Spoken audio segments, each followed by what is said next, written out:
नमस्कार, न्यूज पर चर्चा में आपका स्वागत है। छत्तीसगढ़ में ईडी की टीम पर हमला।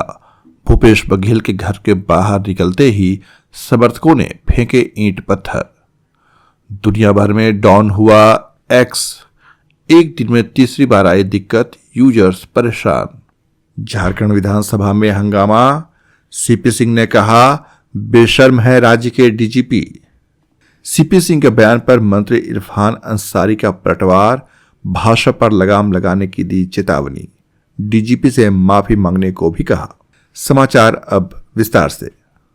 इन्फोर्समेंट डायरेक्टरेट यानी ईडी की छापेमारी पर प्रतिक्रिया देते हुए कांग्रेस नेता और छत्तीसगढ़ के भूतपूर्व मुख्यमंत्री भूपेश बघेल ने शराब घोटाला मामले में अब बयान दिया है। उन्होंने कहा कि ईडी के पास कोई ECIR नंबर नहीं था। जब हमने इसके बारे में पूछा तो उनके पास कोई जवाब नहीं था। किसी की हिम्मत नहीं है कि वो मुझे छू सके। ये सब बीजेपी की राजनीतिक साजिश है।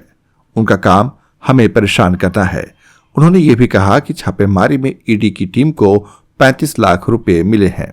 सोमवार की सुबह ईडी की टीम ने छत्तीसगढ़ शराब घोटाला मामले में बड़ी कार्रवाई करते हुए पूर्व सीएम भूपेश बघेल और उनके बेटे के कई ठिकानों पर छापेमारी की। पूर्व मुख्यमंत्री भूपेश बघेल के घर से बाहर निकलते समय ईडी की टीम पर हमला हुआ। ईडी की रेड के दौरान भूपेश बघेल के समर्थक विरोध प्रदर्शन करते नजर आए। टीम जब रेड के बाद बाहर निकलने लगी तो लोगों ने उन पर हमला कर दिया। Micro blogging social media site x दुनिया भर में एक बार फिर से डाउन हो गया। सोमवार को यह तीसरी बार ऐसा हुआ कि जब एक्स ठप पड़ गया हो, जिसकी वजह से यूजर्स लॉगिन करने में काफी परेशानियों का सामना करने लगे। डाउन डिटेक्टर वेबसाइट पर कई यूजर्स ने इस बारे में शिकायत दर्ज करवाई। वेबसाइट के मुताबिक पहली बार दिक्कत शाम 3:30 बजे आई। फिर शाम 7 बजे लोगों को लॉगिन करने में भी समस्याएं आने लगी।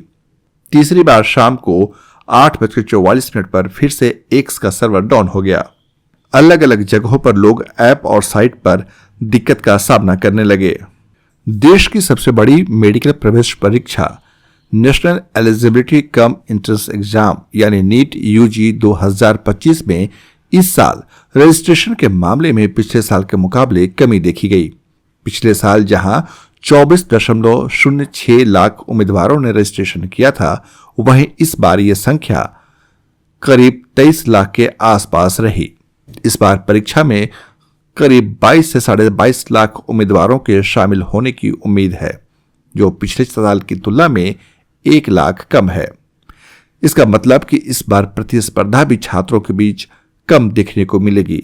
इस साल कुल 1,20,000 MBBS सीट्स उपलब्ध हैं, जिससे एक सीट के लिए करीब 19 उम्मीदवारों के बीच मुकाबला होगा, जबकि पिछले साल ये संख्या 20.30 थी।